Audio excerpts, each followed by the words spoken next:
Well, Lauren, it's so good to have you on Behind the Braves. It's like I'm watching Braves Vision during a Braves game right now. I'm I seeing you on love the it. big Where's my screen. microphone? Where's the hot dog? Like, where's the Yeah, cocktail? Like, yeah. Braves fans, all of Braves country comes to Truist Park. They know you. They love you as one of the stadium hosts, in-game hosts. You yeah. do all the pregame hits in hmm Truist Park. How many seasons you been doing that now? I just wrapped up my third I season. thought it was three, But then but I yeah. worked for the Orioles for a year before that. So I like to say I've Okay. worked in Major League Baseball for 4 seasons now. Okay, nice. I didn't know that you worked for the Orioles Yeah. before. I worked up at Camden Yards. Baseball Yeah, people are going to be mad at me I for was that. more of like Otis' job, like doing the like in-game segments. Okay. We didn't really have like a pregame show like we do here with the Braves, but I was one of their first in-game hosts, and it was super fun. It was a good way to get my feet wet and get ready for this job. Yeah, that's awesome. Well, before we want to get into your story and your career and what brought you here, but we can't bury the lead here. We have a new podcast on our Braves Country network of We podcasts, do. Braves Country Convos. You're one of the co-hosts, so we had your co-host and my colleague Jory on last week to just tell the folks about Braves Country Convos. Yeah, I mean, when you guys like came to me with the idea, I was so excited because I think this is exactly something that Braves country needed. I mean, baseball is a sport where I think you've got your fans who are like super into the stats and everything, and there's a million stats, and like you've got your baseball nerds and the people that love the numbers. But with us being right outside of Atlanta and having the Battery, we attract a lot of casual baseball fans too. Like there are people that I do my little fan feedback segment where I go to interview fans, and I'm finding fans who really can't even name like one or two players. But I'm like, but I kind of love that because you just want to come and support our team and have a great time. So, with that being said, I feel like this podcast is maybe a little bit more for those casual baseball fans and for the people that want to know the behind the scenes of the sports world and what some of these athletes and some of these personalities in sports, what their lives are like off of the desk, off the camera, off the field. So that's really the focus of Braves Country Convos. And it's been so much fun just to get to know so many of these people that I look up to and that our fans look up to and learn about, who they are outside of what they do. Yeah, it's so true. There's we've called the like Behind the Braves the official podcast, quote unquote, of the Braves for years, but this has always been our goal. I know with me, podcasting it's one of my, if not my favorite part of my job, and I'm very passionate about it. And I was so excited that we finally got this off the ground this year because Yeah. it's something I can honestly tell you, I remember having a meeting. It was the last meeting I had in the office before the shutdown in 2020, where we were coming close to like, okay, we think we're going to I finally had have no what idea this was in the making for so we long. talked about it, and it was 5 years ago, so it was a different form of it then. Yeah. But it basically is what has now become Braves Country Convo. So it's something I've been wanting to add for a while because Aw. we see that with other teams, other sports, other things that there's different types of conversations that can be had around a singular subject, and that can be interesting to everybody. Some are interesting to some, like you said with the stats, right? Like Yeah. that can be super interesting to some. That doesn't intrigue them as Well, much like we about talked the the game. Culbersons, and it was so fun learning, Yeah, more about his career and all that. But I'm like, but let's get into like the nitty gritty. Like, how hard was it doing all these moves across the country with the kids? And we had his wife on too, and it was just so fun getting a chance to peel back the curtain. And Jory and I don't take that lightly that people are willing to open up to us. And I felt like we had some really awesome, like very honest conversations, which I think just makes it so much better. I agree, and I'm so glad that you brought up the Culbersons episode because, so I've had Charlie on this show, Okay. but then sitting in with you guys or just watching and then listening back to the episode with Charlie and his wife, it's so they're not completely different because it's the same life story that are involved here, but the perspective on it and the details you're getting are so much different Yeah. than it's just a different conversation from what Charlie and I had, even though we're talking about his life and career. You bring in the family element and everything, and I just found it fascinating. So it circles back to the thing of it's that's a space you guys found details and got parts of the story that I was never going to get. It's that you know? female perspective a little Well, bit too, I sure, think. yeah. Like I'm, obsessed with all things kids. Like I want kids one day. Jory has kids. Jory's juggled like being a working mom. And so I think coming at it from that angle opens a lot of things up too. It does. It really does. I think I became a dad for the first time last year, and I have a daughter, and I think I think about the world much more in those terms now too, of Have you wanting become to. a softie? Oh, I was already a softie. Now it's I'm awful. Oh, I'm awful with being a You're gonna softie. make me cry Oh, I'm now. awful. Oh. Being a girl dad, best thing in the world. Oh, It's my the dad best. and I, yeah, I feel like I'm literally tearing up right now because I feel like you kind of are. Unfortunately, you're not on camera, but no, my dad and I are so close. Like, he is my guy, and yeah, our relationship is so special. And yeah, I mean, just it changes your life. Yeah, it's the best. Something about little girls are just a little bit different. They are, yeah. When we found out we were expecting, I was like, I honestly, it really didn't matter to me either way. Like it's cliche, but it's true. Like I wanted like him or her to be healthy, Yes. and everything to go well. But then after we found out we were having a girl, I was able to kind of admit to myself that deep down I'm like, I wanted a girl. I wanted to be a girl dad. So but I wouldn't admit that to anybody until after we knew. So. Well, yeah, the Culbersons, it's an amazing first season. It's out now. All the episodes are out now. Wherever you get your podcasts, they're all on YouTube as well, filmed up in Mr. B's Bourbon Bar upstairs here in And we're Truist coming Park. out with more. We just interviewed Maria Taylor, and that was super fun. Yes, Yeah. that's awesome. She's She the was best. great. So amazing first season. You mentioned the Culbersons, Coach Mike McDonald from the Seahawks, Gretchen Caney from FanDuel. I was does gonna an say amazing it's job. honestly hard for me to remember like all the different because we've just had so many different guests and like the season was kind of different and weird and I'm just like, what day is it? What month it is? Who am I? Yeah, that's right.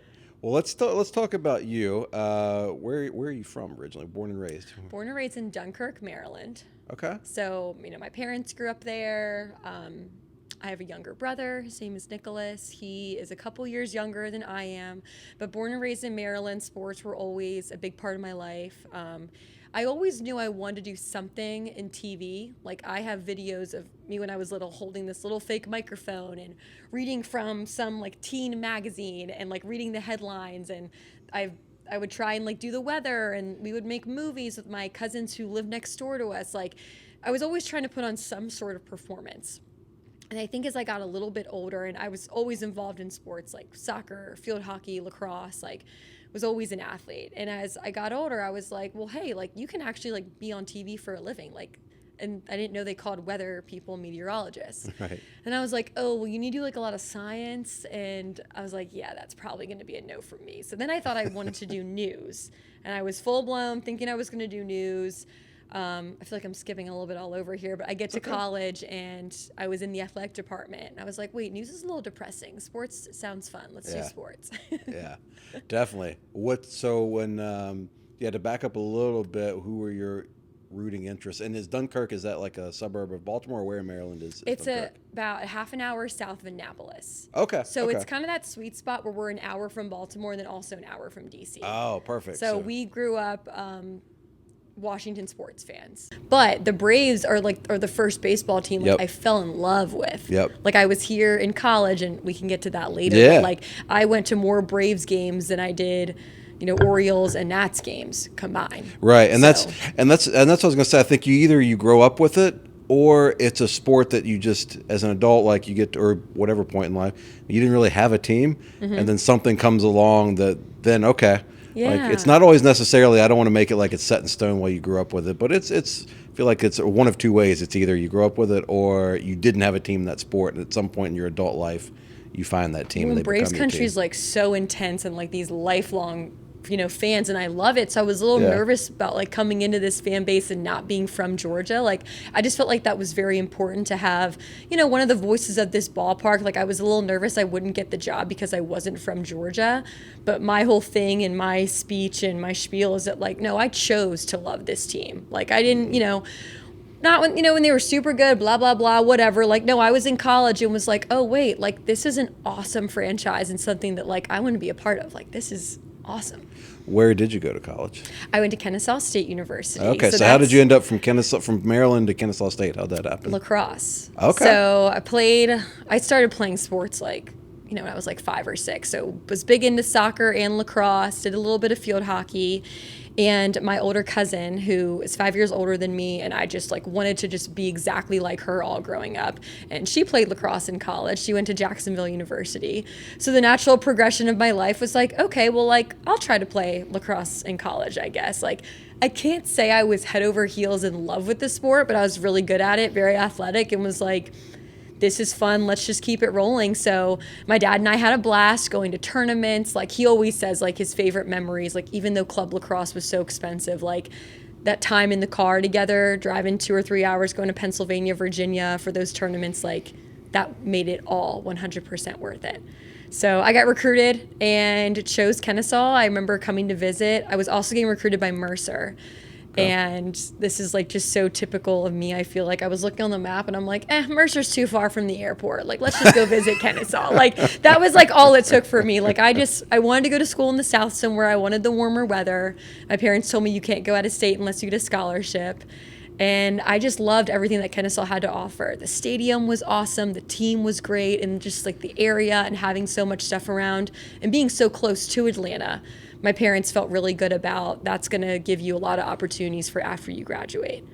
So you moved down here, you're in college. So what did you, when did the interest in broadcasting or, working on that?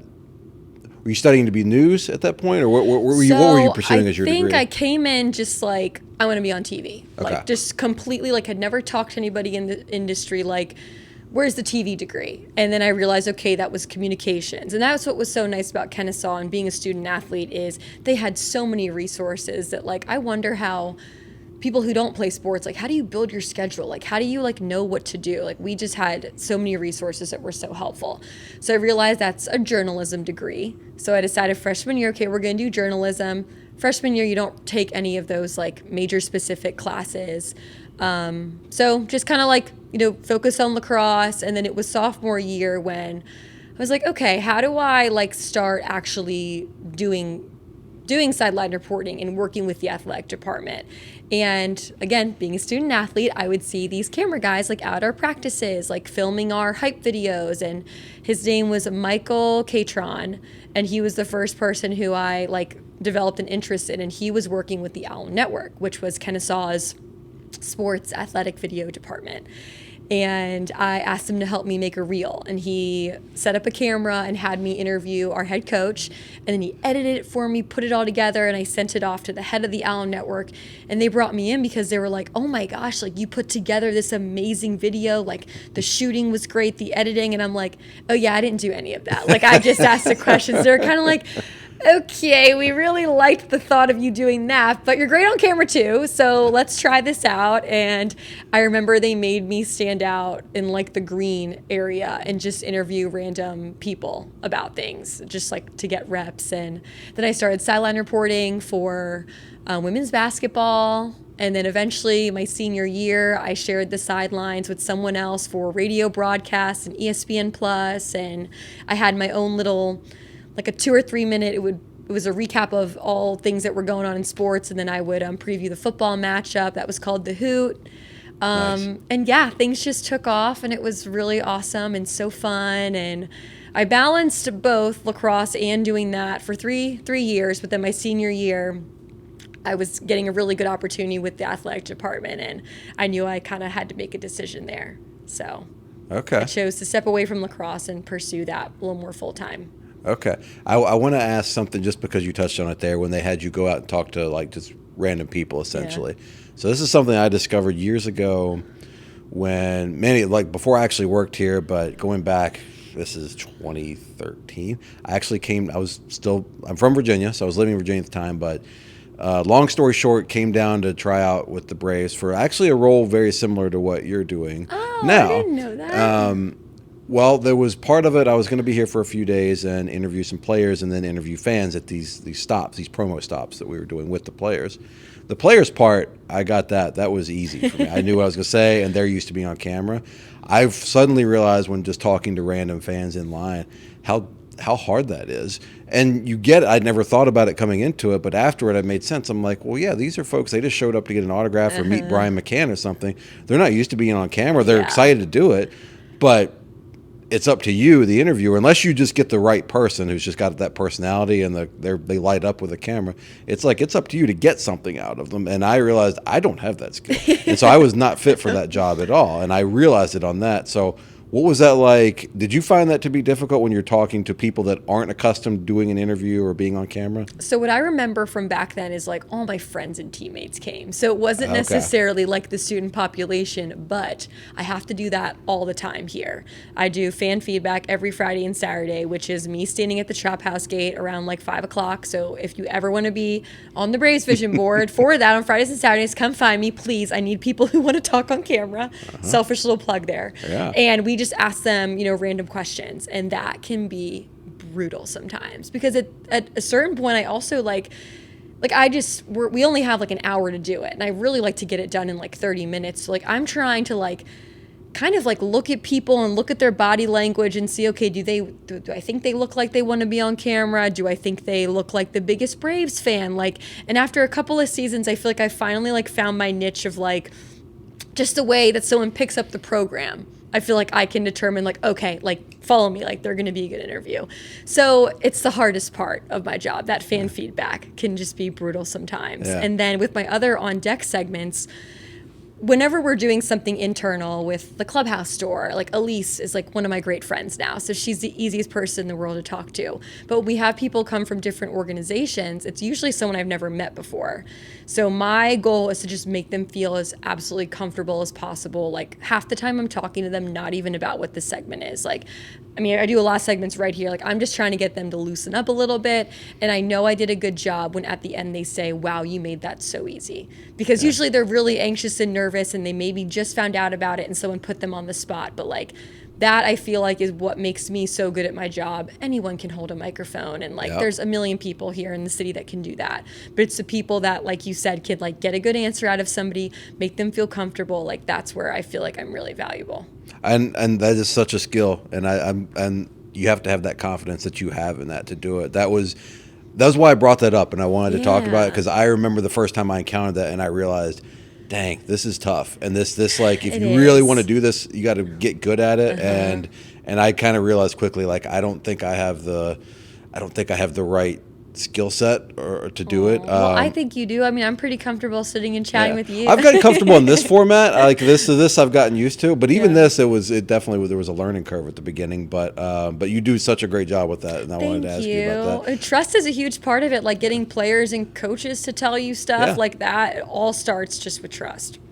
So Kennesaw State, you're there, and you're starting this journalism / broadcasting career. So where does the career take you from there? So I like to tell the long version of this story just because that's what podcasts are for. I the want long everyone version. just to know how important. Like I know it sounds silly, but like and you could get this like every little step and every little kind of action movement you make like leads to something else. So I remember it was like sports and media night where a bunch of people had different tables set up for like, the Braves had one, the Hawks, Turner Sports. And so I'm walking around and I'm like, wow, like there's so many students here. Like, why am I at this? And I went to the Turner booth. And there was someone there, a recruiter there named Lauren, and immediately like her and I were like BFFs, like, oh my gosh. And like, just having so much fun. And she was like, yeah, I'll let you know if we have any like opportunities coming. And I'm like, sweet, like this is awesome.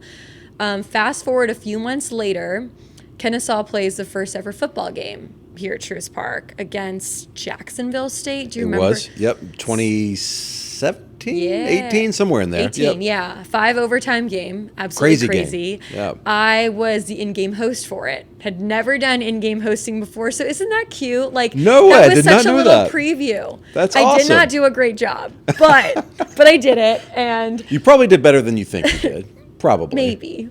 First time, you're always hard on yourself, though. Yeah, and I remember I talked to Greer, who I think she was probably in the role with the Braves back then. She was. And she told me, she was like, get ready for that kickback, like that where you're going to hear your voice. And I'm so happy she told me that because I'm like, nobody told me that, and that would have been brutal. I have heard some blooper tapes of various folks over the years on the radio or in person where they had no clue how bad and how hard that is to deal with. And then you end up sounding like an idiot. Yes. But it's just so hard because you're hearing your own voice. That's why, like, when we tough. talk about those stats, it's like someone helps me, like, talks to me about them, but then I repeat all of it back to him because I'm like, if I don't know that like the back of my hand, when I hear that double voice, I have to rely on like my instincts for it.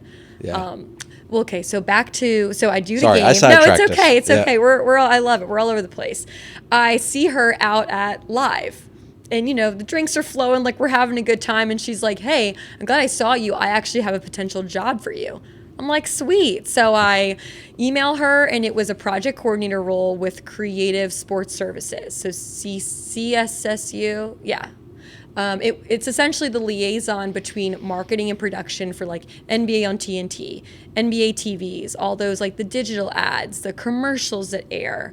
So that was really like my first real job in the industry, was behind the scenes at Turner Sports, worked in Midtown, like, got to see Ernie Johnson, and like just so much fun. It was so cool. I'm still great friends with my boss who hired me there to this day. Like, I had just the best time there. But I realized I'm not going to make it on camera here. Like, I have college reps. Like, I'm not getting consistent reps. I'm not getting any reps on camera. Like, they're not just going to put me on the desk for NBA on TNT and that show, the inside stuff. So I made the decision to go do local news from there. So I was like, that's where I need to grow. That's where I need to learn. So then I got a job in Jackson, Mississippi. Is this the path where you want this to go? Yeah, okay, cool. Absolutely. I want the path. Local Yeah, let's go. sports reporter. The day of my first interview with WLBT Channel 2 was the day that they announced that like Dion officially got hired at Jackson State. No as kidding. the head football coach. So once I did that interview, like I knew it went so well. And now here's like the personal side of my story too. Around this time, it was coming up on my 1-year anniversary with my now husband. So he was living in Charlotte, North Carolina. We'd been doing the long distancing our whole relationship. And I remember coming up to my apartment, he was visiting me, sobbing, like, I'm getting ready to move to Mississippi. Like, that interview went so well. Dion's there. Mike Leach also was the head coach of Mississippi State. Lane Kiffin. I was like SEC country. I'm like, it was a top 100 market. I was like, I have to take this job. Like, I'm so sorry. And what do you know? They offered me the job. Took it. It was an incredible year and a half. It was absolutely insane. Like, just the long hours, working weekends. I got to go to Omaha to cover the College World Series, drove there. Well, yeah, I drove home to fly there. Originally, my sports director was the only one going, but then when Mississippi State made it to the championship, they flew me out. So I found out, like, it was like the last game they had to win to make it. So I think I went home after my 10:30 show. I slept for an hour. So then around midnight, I drove to Memphis because that was there was like one ticket left. So I drove to Memphis, and then we made like 2 different stops. And then I finally was in Omaha around like 2 p.m. And I was like, I feel drunk. I need to go to bed. Good night. But like so much fun, such a whirlwind. I got to cover the Sugar Bowl, New Orleans. And yeah, it was just awesome. Okay, so what comes next after Mississippi?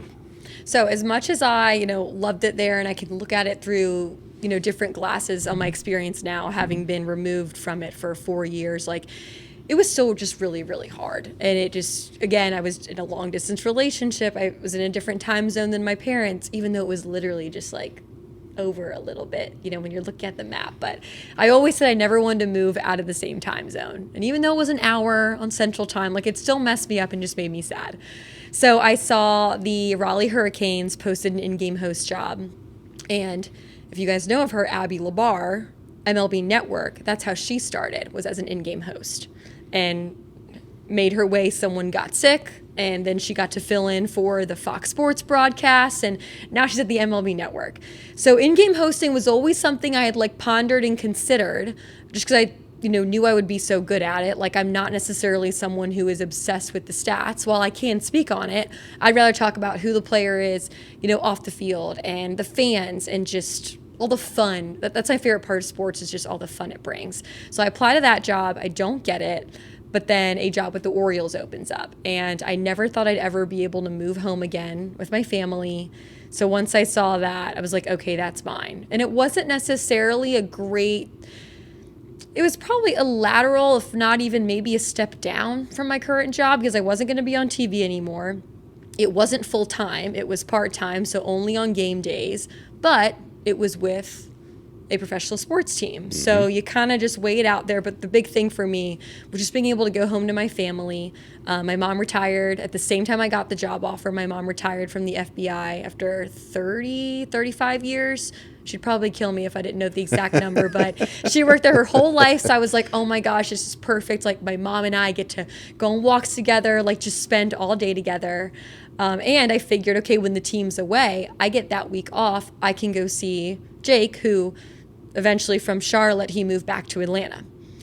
So yeah, I get the job, I take it. Wasn't making more money. It cost me money to break my contract in Mississippi. So that was really hard. Like the idea of having to, buy out the rest of my contract just to go somewhere to make less money. Yeah. But I think it was just something I had to like put some faith into and realize this was better for my personal life. So yeah, I take the job with the Orioles. It's tough, but I love that you shared that part of the story, because I think a lot of times when we have folks on, we talk about, I love talking to folks that work here, work with the Braves. I love hearing, well, how did you end up here? Because everybody has an interesting path, but pretty much everybody has this in common, that it's not an easy road to get there and to get your foot in the door. I mean, when I came down here and started working for the Braves, same deal. My first job here was part-time and seasonal, and I moved 500 miles away from home to take that because that was just like, all right, this is my chance. I don't know, it could be just for this one season, and then we'll see. But it's with the Atlanta Braves, and that's.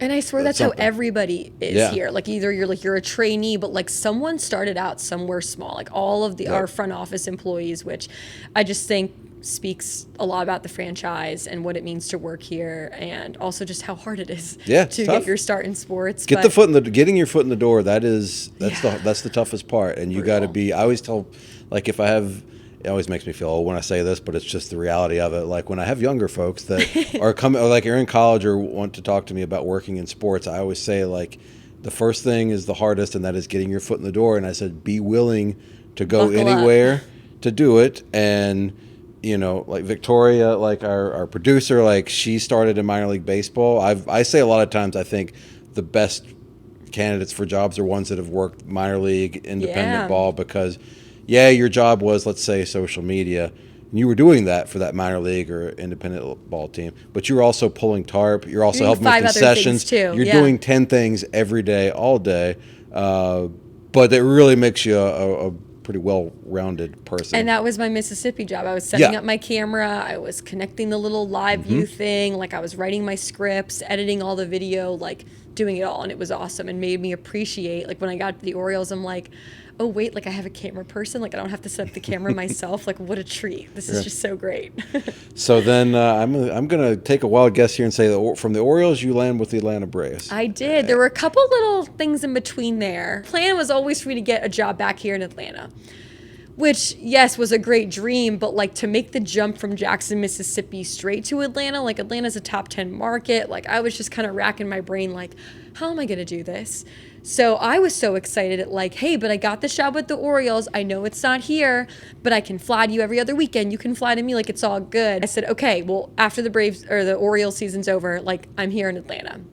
So that was also really hard, like working for the Orioles knowing, hey, I'm probably leaving after this season. Because the whole idea of taking that in-game host role is to grow it into something bigger.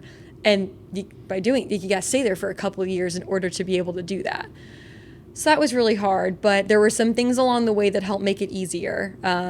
During that summer, and again, this is where like invisible string and just connections, I was still working for Turner part-time hours when I moved to Mississippi. They had a couple people leave and they reached back out to me. So I was working a couple hours a day remote for them. And I continued that when I moved to Maryland, just because, again, these in-game host roles are very part-time jobs. So I was still able to do some other stuff. Well, my new boss at Turner came from Fox Sports, which turned into Bally, which is now FanDuel. So when I say Fox, Bally, FanDuel, that whole family. Gotcha. And I think, and she knew all about me and knew what I wanted to do. I think I saw somebody from Bally posted like, hey, we're always looking for new talent, like send your reel. And I'm like, Fox Sports is the dream. I'm like, oh my gosh. So I'm like, I'd say, I'm like, Ford, can you help me connect me with this person, blah, blah, blah. Long story short, they were looking for someone to fill in on pre and post game shows for the Charlotte Hornets with Bally.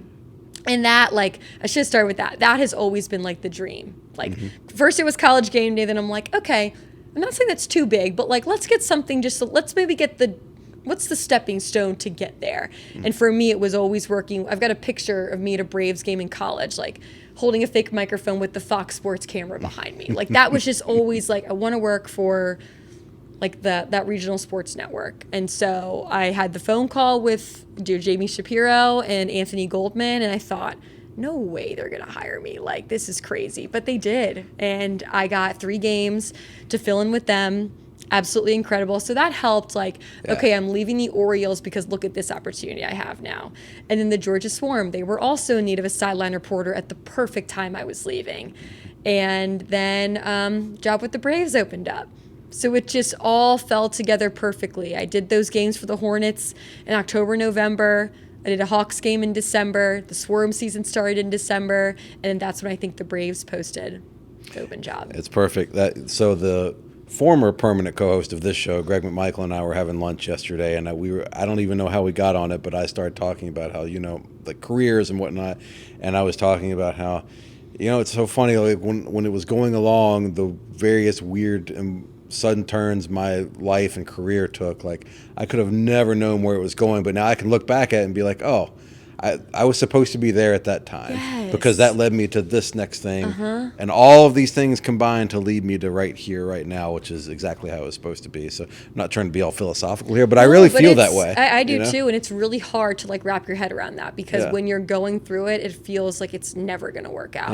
And it feels like you want to give up. But then like as I'm retelling this to you and talk, and I still kind of feel that way of like, what's going on with my life? Like, what are we doing? Like, what's the future I don't think it ever stops. No, but I'm like, wow, all of that was just so perfectly placed. Like how perfect and poetic. Okay, so last question. Who are your broadcasting journalism idols? Who do you look up to? So I love Sam Ponder. She was like, the first game day gal. And what I just loved like her style on air, how comfortable she was. It didn't feel like this buttoned up, like, perfect. She was very comfortable and just happy to talk to everybody, like full of life. And even though she's not in the industry now, like she's a mom of 3, so I really just respect how she was able to do both for so long. And then also, like, she had kind of a falling out with ESPN, whether it was her decision, their decision, whatever. But I respect her being able, like, to step away and kind of look at, like, the bigger picture of life, too, because I want to be a mom one day, and I'm curious as to how both will work, if, when, maybe, who knows. But I like that she, prioritized her family at the same time. Like she had a great career and then also was a great mom. And then talking to Lauren Shahadi this year was also awesome. We interviewed her a couple of months ago, and it was the same day that I was getting the chance to fill in on FanDuel for 6 games. So it was funny. I just talked about doing those Hornets and that Hawks game. I didn't work with them for that was 3 years ago, and I hadn't heard from them since. Kind of was like, okay, like I thought I did a great job, like whatever, like, maybe just the cards aren't falling, that's okay. And then when they called me this season, it was such a like, wow, like, okay, they didn't forget about me. Like they do kind of still like me, like maybe just things didn't always fall the right way, but it can be 3 years. Like that's what I want people to know, like it can be 3 years and it still worked. So I got to do 6 games with them this year, and I interviewed her the morning of my first show with them. And I'll never forget, she emailed me like later that day because she didn't have my phone number and was just like, you got this. And I'm like, you just took the time out of your insane schedule. She flies to Atlanta like once a week for TNT stuff and just has a full day of things. Like you took the time to remember that I'm probably so nervous sitting in this chair right now. And that just meant so much to me that she reached out and asked me how it went. So that was super cool. She's wonderful. She's somebody that when she's been in town and I'm working in the press box during games, like if we're just in the break room or the cafeteria area, she's the same, just perfectly kind, humble person and friendly to everyone that you see on TV. Like it's the best when the person you see on TV is exactly who you want them or you hope they'll be off, and she's exactly that person. And I'll cap it off by saying this too. I love that you said that it could take 3 years. circling back, bring it all full circle. I mentioned I moved down here, took a part-time seasonal job. I got that job based on a connection I had made with somebody that was 2.5 years prior. Yes, like It was just 2.5 years prior, and occasionally you might hear something or say hi, sort of keep in touch, but definitely not a regularly talking, keeping in touch. It's crazy. And it just out of the blue, it was because of one nice, like, good encounter 2.5 years prior. It came back around 2.5 years later. So Yep. it can work that way. Yeah, I just lost my train of thought a little bit. What was I gonna say? I also like my biggest like piece of advice to people, like reach out to the people that you want their job. Like Greer Howard, again, someone who like again, I look up to her too. I mean, she was always so gracious, like talked to anyone and everyone, and always gave me advice throughout my career. Even when I was in college, to in-game hosting here for the first time, not for the Braves, to when I was getting ready to audition for the Braves. Like she's just always been someone that's amazing, and I always thought in my head like, well, no way she'll ever leave that job. Like that's such a great job. Like that position will never be open. And then what do you know? It opens up. So just stuff like that too. It's great advice, and you'll be surprised at like how many people, like if you're aspiring to work in their job or like job like theirs, you'll be surprised like just you having the confidence to ask. Most people are going to be willing and happy to talk to you about it. They will do it they in were like an once organized manner. Yeah, Like when people come up to me, I'm like, yes, I would love to talk to you. DM me on Instagram and we'll get each other's emails because I'm about to go with Otis on air in like 30 seconds and I can't give this conversation the attention it deserves right now, but please reach out to me. Yeah. And sometimes people do, but then sometimes they don't. And I'm like, man, like I feel bad, but like I couldn't give you that attention in that moment, but like, reach out, follow up. That's something I'm doing right now too, in my real estate career that I've also started, but like following up and like developing relationships, like I'm seeing so much crossover between my sports reporting career and with real estate too. Well, let's And that's plug just the one real of them. real estate career. Yeah, where can the folks in the Atlanta My area find you? Instagram's great. I'm with Ansley in the Stowe group. It's been super fun so far. Again, I really like it because you wouldn't think selling houses and talking about sports are similar things, but it's all about, people at the end of the day. So I really wanted to get into another business that was all about people. So, Awesome. yeah. Well, we're lucky to have you. You do an amazing job. Braves Country Convos, if you haven't already subscribed. Yes, thank you. Download, Listen. subscribe, rate, review, all the things, and watch on YouTube there too. Yay. But it's such a great show, and we're lucky to have you, Lauren. Thank you for taking the time. No, thank you for having me. This was fun, not having to like drive the boat. Like I got to just chill, hang out, just answer hang any out. questions. Thank you so much. Thanks, Ricky. Lauren.